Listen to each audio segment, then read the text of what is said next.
iFILM, London.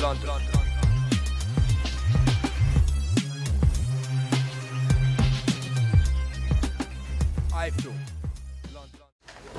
Well, I said to him in the change rooms, I feel a little bit bad about giving him all that money for 2 rounds. I mean, normally he's, you know, after three a day. Well, look, after the Carson Jones fight, I wanted to give him more. Yeah. But just, you know, going back to what we said, over the moon, chuffed. Proud of Kell because, you know, like we said, after the last fight, we sat down and I asked him what he wanted to get out of his life, whether he wanted to be the very best or whether he just wanted to duck and dive and be decent, and he told me again and again he wanted to be the best, and we brought the team in.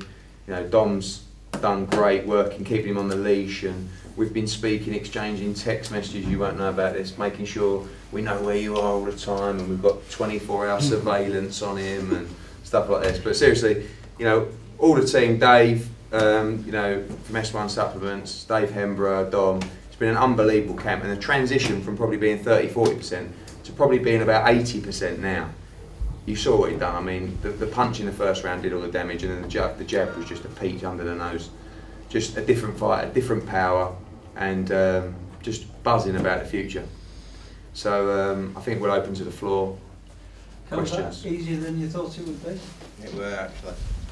Way easier than I thought it were going to be. You know, but we've done all the hard work. We've done all the hard work. This is the best prepared I've ever been for a fight. Dom, Dave, the 3 Daves have been meeting every week, and Who's the other Dave? Dave Hembrough, Dave Stark. Who's the other one? Is there another Dave I don't know about? Oh, Dave and Dave. No. And meeting up and, you know, exchanging notes, and been giving it me, stepping it up every week, and it's been planned out, this training. Everything's been down to a T. You know, the diet side, every part of it. So, you know, all them boxes got ticked tonight. When I was in that dressing room, I knew there were no doubt there, because I knew that I'd, you know, if I got beat, you know, I would have been beat by a monster. But, you know, it was a very, very easy fight, really. I didn't really get started, but, you know, I think the uppercut in the first round started it all off, and you know, that's all she wrote. Do you think it was the uppercut, or was it the hook? You landed a big I think right it hook were. just before that. I think it were an uppercut. What? You did catch me a good right hook though. The shot you've been, been practicing a good right hook. We've been working on that in the gym. The right hook, right uppercut. This is the first time we've actually even, me and Dom have actually looked at a fight, you know, because I never look at tapes, because every fight is different when I get in, but for this, you know, like I said, we're doing absolutely everything. We've watched him, we've watched what he likes to come up with uppercuts, and we're, you know, working around right. We had his game plan down to T, and tonight it all paid off. So. Which were ironic really, because Kell actually caught him with the other kid's favourite shot. The other kid's favourite shot is a right uppercut. That's his power shot. And you know, when Kell dropped him with that right uppercut, you know, it was, you know, good to see, because you know, Moises him with his own shot, and that, you know, took everything out of him. You didn't rush things after that, did you? I mean, you actually took your time. Yeah, because, you know, if you when you start running and start thinking, you've got to make sure of it, because with them kind of kids, they like to fight inside, them Argentinians, and they can come over with a big shot, and, you know, one shot can end up. You've got to be, everything's got to be, you know, at the right time. So we just kept pecking away, and, you know, we took him out. Were you surprised with the punch that finished it? Yeah, I were, but now, you know, I stepped in, and my jabs are all out right hands, and he stepped on when I stepped in, and double impact, and you know, after when I seen him, I went to neutral corner, and I could tell that it hurt him bad. He was struggling to get up, but, you know, what a gallant effort. He's come over here. He did it his best, but, you know, he ran with a special one. He's punching so much harder now, you know, in this condition than before. Said that all along. He's punching harder, but the other thing is he could maintain it. Maintain it as well. But I don't believe he was carrying the same sort of power than, you know, when he was fighting Jones. I think if this was Kell Brook fighting Carson Jones tonight, he would have had him out there in 6 rounds. Yeah, definitely. And Hatton the same. So Kell, who's going to get schooled if you and Carl meet? Carl's going to get schooled. That's a silly question. He's going to get took out really quick, Carl. He get it the chat. It's been going on for a long time. When we get in, I'm gonna be relentless. You know, I'm gonna be on him, relentless to take him out, and I will. Really, with there no injuries in the, presuming in the fight overnight, how quickly do you reckon you could get the fight on? Well, it all depends who wins. You know, what basically will happen now is Bailey and Alexander will fight tonight, and then straight away we'll be putting pressure on to fight the winner. Now, they can delay, they can possibly ask the IBF for some kind of extension on that, but generally the fight has to happen within 6 months. You know, we go away, look at options. I mean, the thing is with Kell is, I don't like keeping him out of the ring for long. You know, he's fought 6 times in 15 months. So for me, he's going away on Monday and I want him to have a nice holiday, sort of end of November, December as well. But I want him to fight in February, March. So we got to put the pressure on the winner to make that happen. Now, if that's impossible, or they ask for an extension, or the IBF asks for an extension, then we look at other fights like Khan or Hatton. But to be honest with you, the only 2 fights really that would stand in the way of us fighting for a world title is Khan and Hatton, because they're the only 2 fights really that would take precedence perhaps over a fight for a world title, because they're just too big to ignore. So for us, you know, I think if Bailey wins, we can get him over in a heartbeat. If Alexander wins, it's going to be much more difficult. But, you know, we've got the backing of Sky, we've got the backing of Sheffield. You know, I believe that we can turn KELL BROOK into a pay-per-view fighter. And I think if we're going to get a world title fight over here with someone like Alexander, then perhaps pay-per-view is something we've got to look at in order to do that. If not, we look at the options to go to America. We'll see how he gets on tonight, but you know, we're in a great position now. We're a mandatory challenger for the IBF world title. That doesn't go away. You know, they don't just say, oh, actually, you're not anymore. No, you are. So whether that happens in January, February, March, April, May, June, or May, doesn't really matter, but it's just a case of planning it. And like I said, the only 2 fights that would stand in the way of that are Khan and Hatton. And to be honest with you, after this performance, the public are going to put so much pressure on the Khan fight. I wouldn't be surprised if you saw that fight in the spring. Do you have to go to America to fight Alexander? Yeah, if the terms are right. I mean, listen, we're a mandatory challenger, so that was always the idea. No strings, no ties, no options, no slave labour. If the fight's right, the terms are right, and the team want to do it, then we'll go over there and we'll win a world title. You know, we've worked this hard to get in a position. We're not going to throw it away. I wouldn't be surprised if Devon Alexander relinquished the world title if he wins tonight. I don't believe that he'll be chomping at the bit to fight KELL BROOK, and with all honesty, Kell's not the name in America yet to command a huge purse for Alexander in America for that fight. So he may look at other fights in the division, Bradley, whoever, and free up the way for KELL to fight for a vacant title. There's all kinds of possibilities, and now it's up to me to deliver those and find out the best route, and he can go on holiday and enjoy himself and come back to some good news. Kell, your personal pick, if you could have any of those names we've just discussed, Khan, Hatton or Alexander, who would you like to bring to the ring in 6 months' time? Who would you prefer to go with? I wanted to Khan, but obviously my dream since starting boxing to become a world champion and bring it back to Sheffield. It's a close one, obviously. We wanna get that world title fight, but I do want to take Khan out. It's a close one. Realistically though, Khan fight's much bigger with a title, and he's obviously not a welterweight yet. His next fight's not. Yeah, but look, he's fighting a lightweight who can't punch. I mean, I just don't know what Amir Khan's going to do. I mean, you're talking about a fight that would be box office, that would fill a stadium, and that would pay both fighters in excess of £2 million. Where else is he going to get that kind of money? But stadium fights, we're looking at summer, aren't we? Really? Depends when it is. I mean, we could do a stadium fight in April. You know, but do it at the MEN. I mean, there's just too much money for that fight to be ignored, and it all depends. Now, the problem is with Amir Khan is he will want the fight to be on his terms, on an unfair advantage. That's not the case now. You know, we're filling stadiums, we're recording record viewing figures on Sky, we're the mandatory challenger for a world title. So the terms, in my opinion, would have to be 50-50. And if they can't get their head around that, it's not going to happen. But if we have a world title, they're probably not going to accept terms of 70-30, but that fight, I know what they're about, their team, very nice bunch of people, and they love a pound note.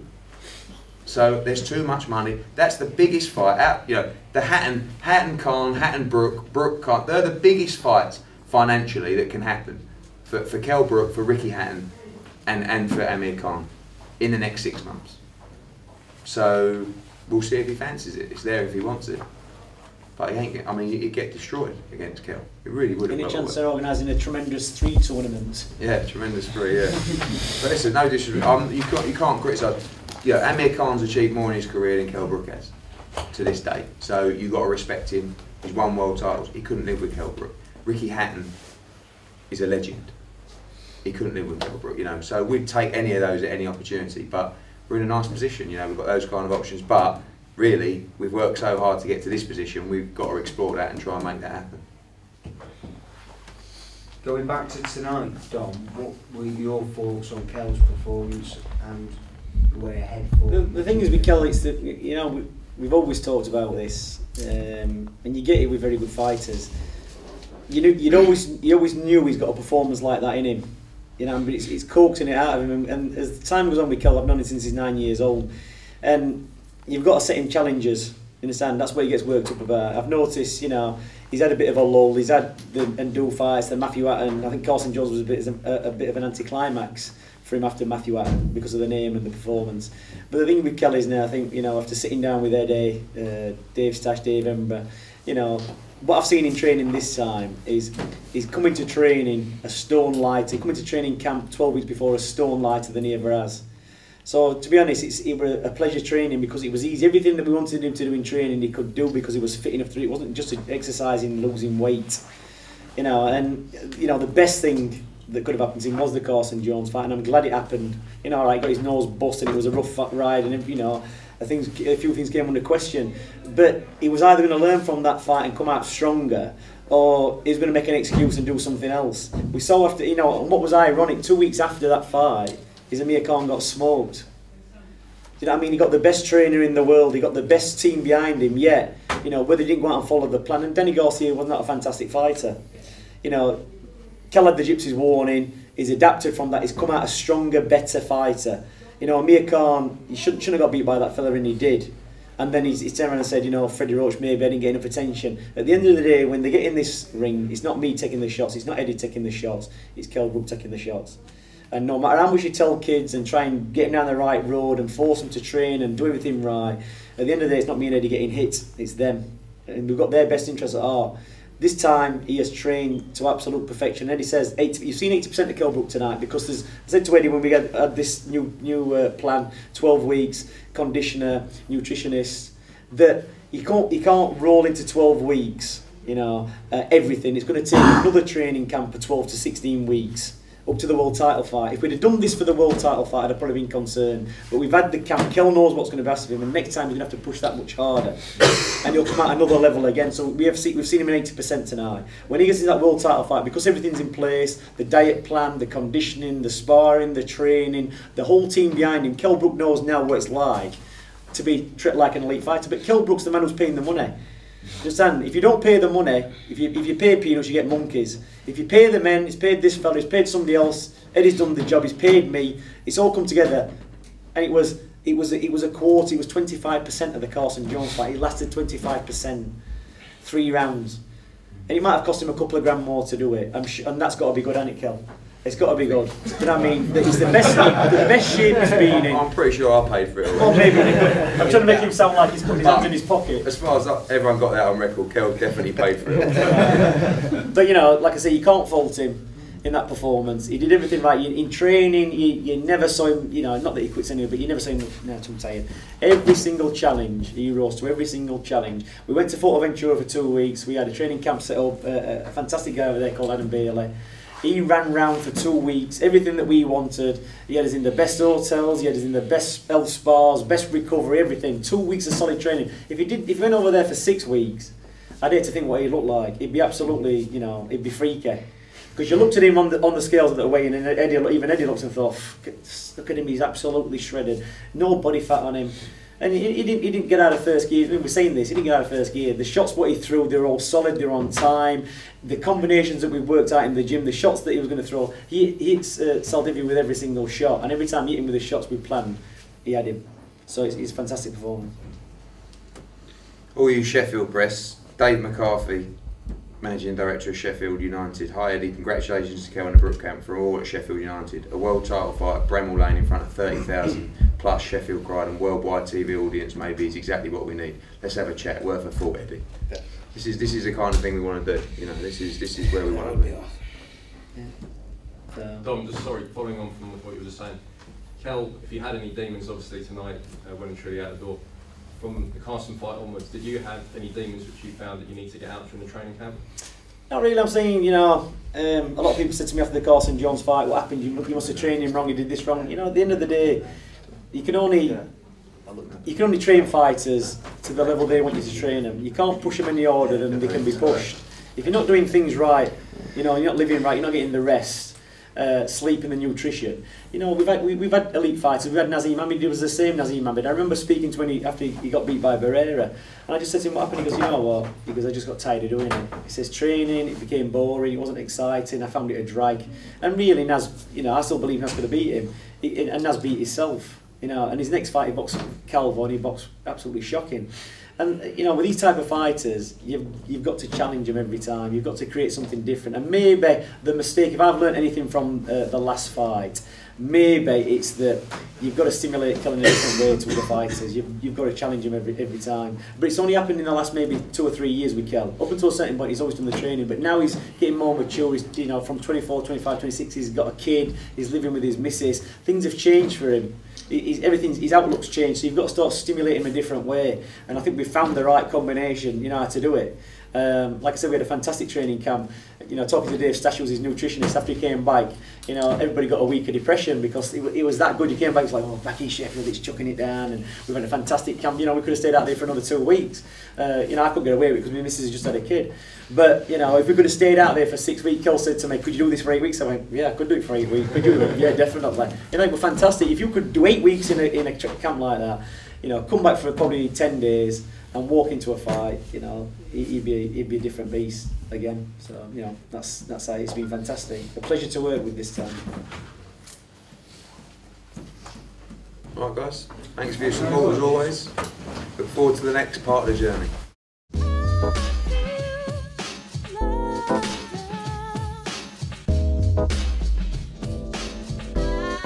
KELL.